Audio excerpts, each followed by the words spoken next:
Hi, எல்லாருக்கும் மாலை வணக்கம். வாங்க ஜிலு ஜிலு என்ற காற்றில் திருப்பத்தூர் சேலம். என்ன காற்று தெரியுங்களா? ஜிலு ஜிலு ஜிலுன்னு அப்படியே மலை பகுதி பார்க்கவே கண்கொள்ளா காட்சி. இப்படி போனால் எப்படி இருக்கும்? சேலம் போனதே தெரியல, அவ்வளோ ஜில்லுன்னு காற்று, மலைப்பகுதி எல்லாமே இயற்கை நிறைந்த இடம். இந்த மாதிரி நம்ம காற்று சுவாசனை பண்ணால் எந்த நோயுமே வராது. இதில் எல்லா மூலிகையும் இருக்குது. மலைப்பகுதியில் நம்ம இந்த காற்று நம்ம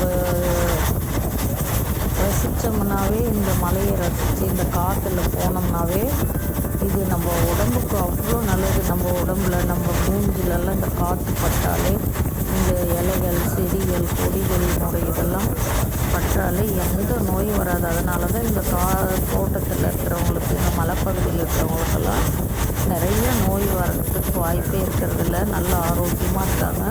100 வயசுக்கு மேலே இருக்கிறவங்கெல்லாம் கூட இந்த இடத்துல நல்ல தோட்டத்து வேலை செஞ்சிட்ருக்காங்க.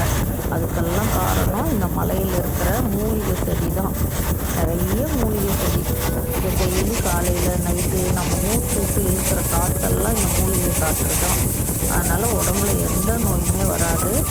எவ்வளோ இயற்கையான இடம் பாருங்கள். ஃபுல்லாக மலைப்பகுதி, தோட்டம், நல்லா மாடுங்க, பண்ணைங்க, விவசாயங்க, இதெல்லாம் பார்க்கக்குள்ள கண்கொள்ளா காட்சியாக இருக்குது. இந்த ஏரியா தான் எங்கள் ஊர் ஏரியா. வாங்க பாருங்கள், கிளி கிளி கிளின்னு காற்றுல அப்படியே தன்னை மறந்து எவ்வளோ நல்லா இருக்குது தெரியுங்களா? நம்ம என்ன தான் இந்த சேனல் பார்க்குறோம், லைக் பண்ணுங்கள், கமெண்ட் பண்ணுங்கள், சப்ஸ்கிரைப்